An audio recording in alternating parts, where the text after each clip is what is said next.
So in this problem, I'm actually going to switch the table around. I'm going to put distance first and time second.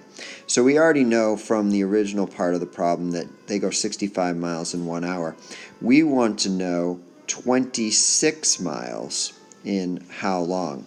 So if you were to write an expression here, we'd have d, and what can you do to 65 to get to 1? You would multiply by 1/65th. So to be able to figure out how long it's going to take to travel 26 miles, we just simply take 1/65 and multiply it by 26/1. And if you do this, it comes out to be 26/65, which can reduce down to a fraction, which would be 2/5, or if you happen to divide it on a calculator, it comes out to be 0.4.